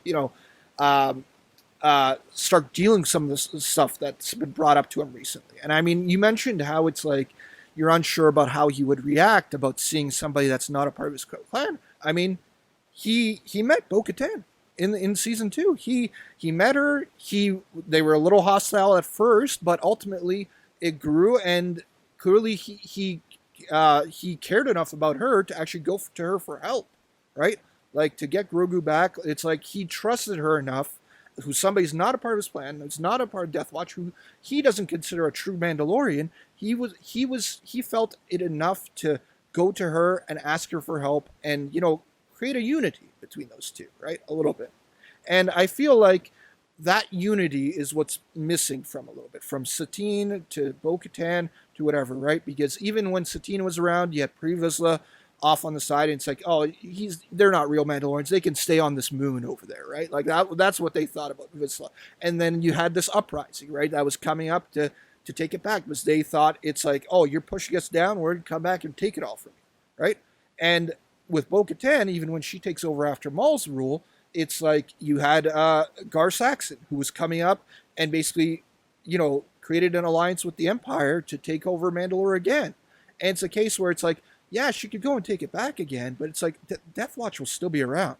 They'll be still around, and they'll rise up again. They'll try to take it from her again. The ultimate way to fix this entire thing is to combine those two together. I feel like it's the guy that, was again raised to be part of Death Watch, raised to be part of this, rebel group, like, this splinter cell of Mandalorians, but it's ultimately him who's starting to realize how the other Mandalorians work and how they, how they see things. And I'm sure we'll get to see that in season 3.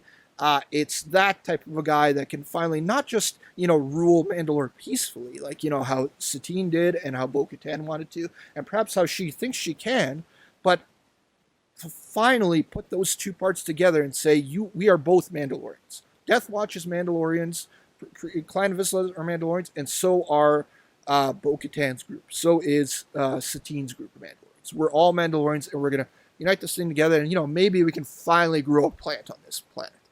Anyway, that's my point of view. Again, close it off there, Andrew. In closing, I got to say, I think that in time, in a few years' time, Din Djarin will have the mental fortitude to be able to be a leader.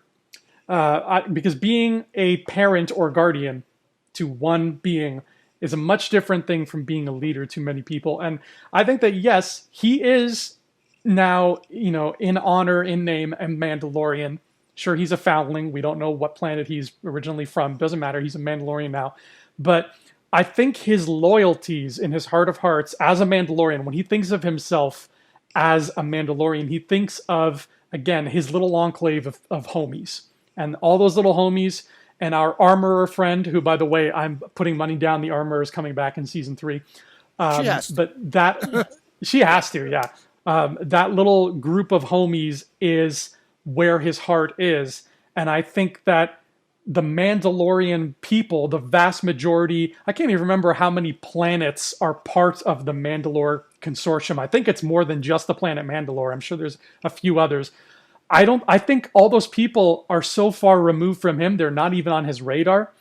His whole pocket is this offshoot of Death Watch. And Death Watch, as we've known them in the Gar Saxon and pre-Vizsla days, are not the most caring people. They don't have the best interests of the people of Mandalore. They have the best interests of themselves. They were power hungry. They were greedy. They wanted to return Mandalore to the way of the warrior. They wanted to fight.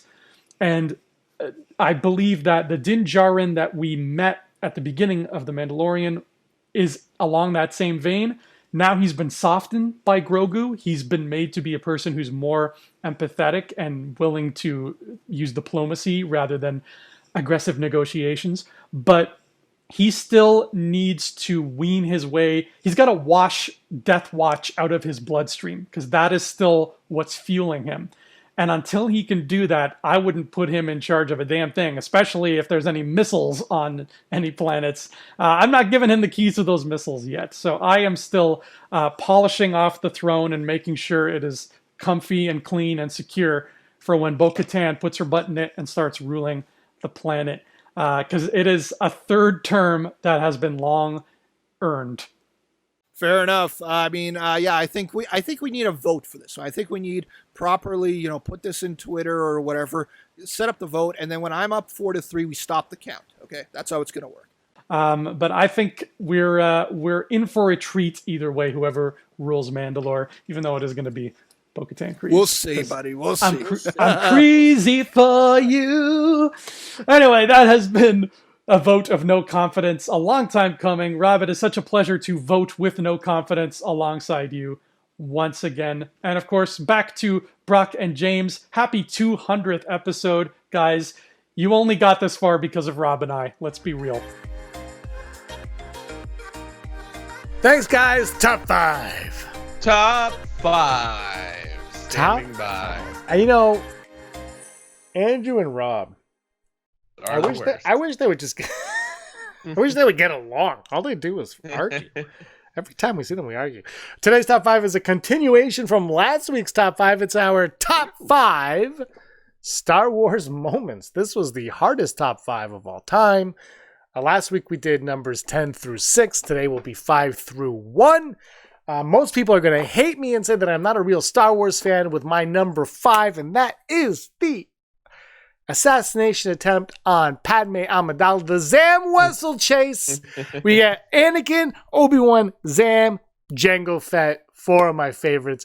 And the reason why, Brock, that is so high on my list and is number 5 is because, and I say this all the time, when I think of Star Wars, my mind goes to that scene, and it would be disingenuous for me not to have it on my list in my top 5. And I'm just being honest. I mean, if my mind goes there, that's got to be one of my favorite moments, right? Yeah.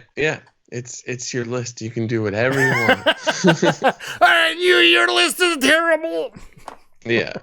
My number 5 is "That's no moon." Ooh. I think it's one of my favorite quotes from A New Hope, and it's the first time we see a Death Star. Yeah. I mean, not the last. Yeah, so it's just wild. It's like, that can't be possible. So it's like, and it's the ability to destroy life on a grand scale is a big theme throughout Star Wars. Mm-hmm. Even now in High Republic, they're like, this thing's gonna come and probably blow up this planet. We gotta do something. So yeah, it's not Star Wars if a planet can get destroyed. My number 4. I don't know. It was a great one for me, but it's the season 1 finale of The Mandalorian when the incinerator trooper comes in and Grogu stops the fireball. Yeah. That is awesome. That is my number 4 moment. A fantastic. I said last week the Praetorian Guard was, hasn't had time to manifest, but this moment, there's just something Star Wars about this moment. Yeah. I love every second of it, and it's one of my favorite Grogu scenes for sure. It's not as good as the egg episode, but no, but still sweet. I just love that. Love it. Like, there's so many incinerator trooper figures. I got the Funko Pop. Yeah. I love that figure. I love that, but the way he stops and then he gets tired after, just the whole thing is just. It's just it's my number 4. My number 4 is also from Mandalorian, and it's also from a finale, but from season 2. Luke returns in Mandalorian. Yes. I mean, nobody saw that coming. We knew there was a Jedi coming, but we had I'm sure, like us, we were like, oh, maybe Luke could show up.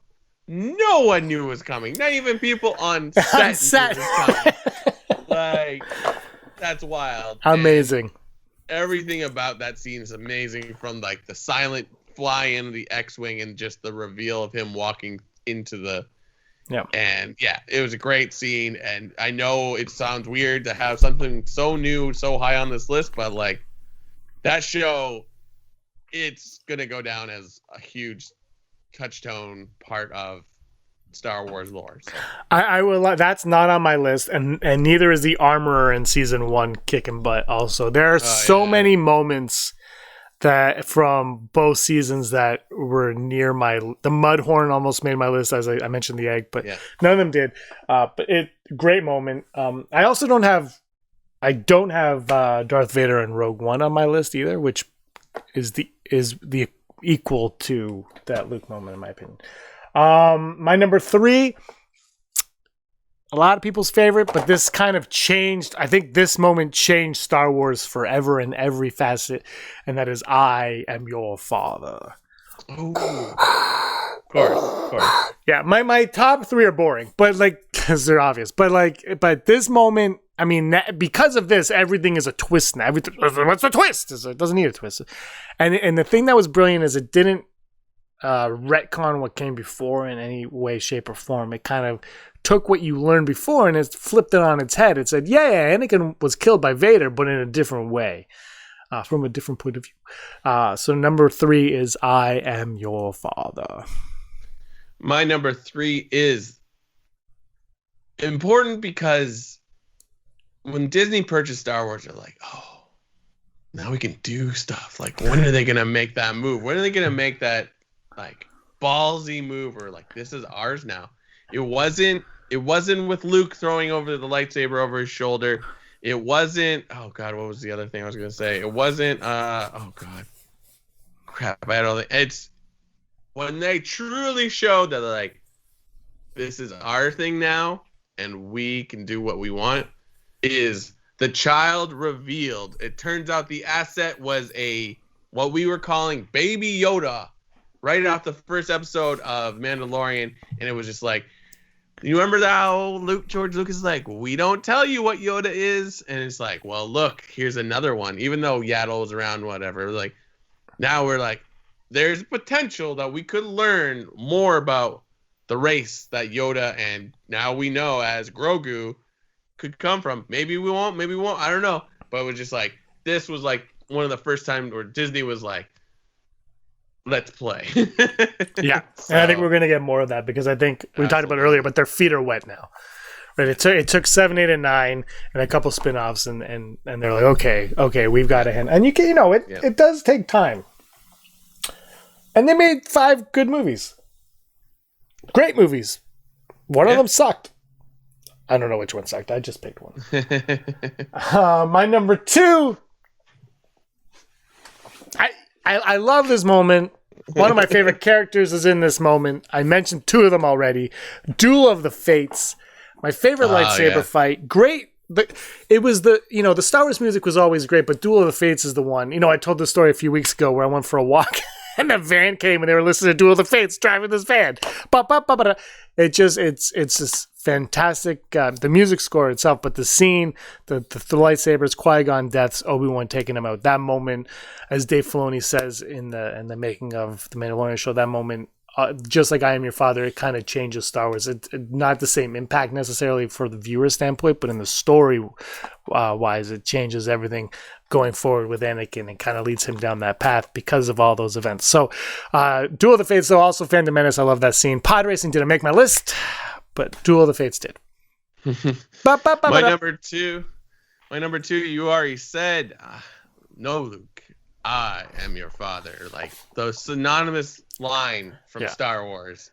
It's got to be high. It's like rating Star Wars where it's like, you can't not put Empire and Jedi at the top of your list. I mean, you can, but you would be wrong. I would argue that it is the number 1 moment in Star Wars.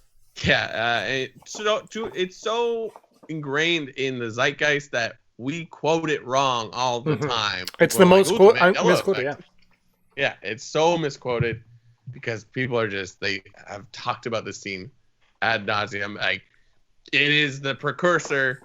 It is the OG Star Wars moment where now we have to have these crazy reveals. Yeah. Without this, you can't have the child revealed where you're just like, oh, this is a very fun movie. I'm having a great time. And then, oh my God, what just happened? It's funny. The thing with the child and the I am your father, the things that makes those two moments great, and they're very different, reveals. But what makes them both great is nothing led you towards them.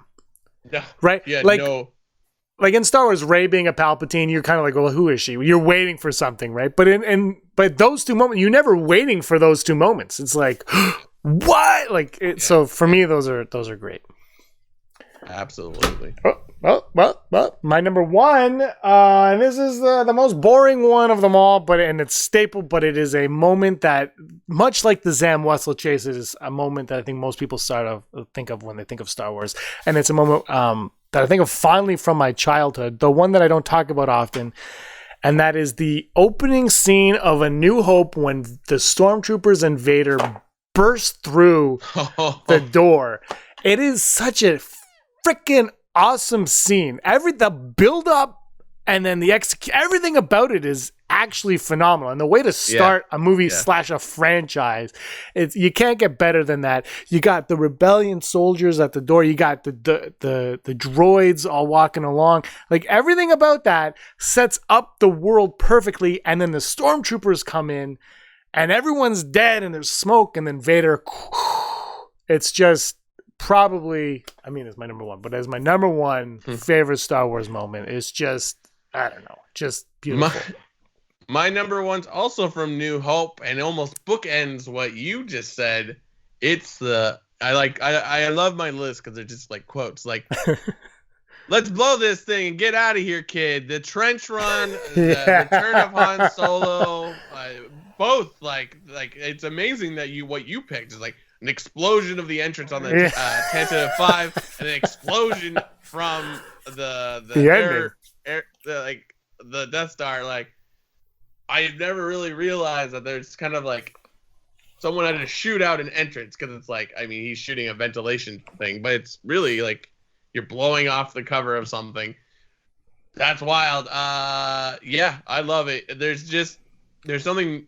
It's just like, it looks like he's doomed. Luke is not going to make it, and he's relying on this thing he just learned about, the Force, and they're like, I can do it, and like Vader's got him in his sights, and then Han Solo comes out of nowhere and just like, woo! Yes. Like, let's get out of here. Like, people, like millions of people were about to die, and it's just like this moment of triumph. So I love it. This is why we love Star Wars. Exactly. And you know what? A New Hope it's always in like the middle of the rankings every year. And I never put it high. But it is the best Star Wars movie.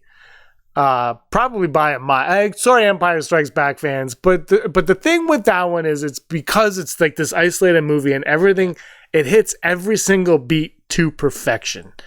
And it takes its time getting you to where you need to go, but it kicks things off, like I said, phenomenally, and then it ends things, like you said, on a great note as well. Like I never thought of that either, but it's a bookend. It bookends itself so perfectly, and because of that movie and because of those two moments, we have now 42, 43 years of these, or 44 years, however many years of these movies coming, and no end in sight to the saga whatsoever.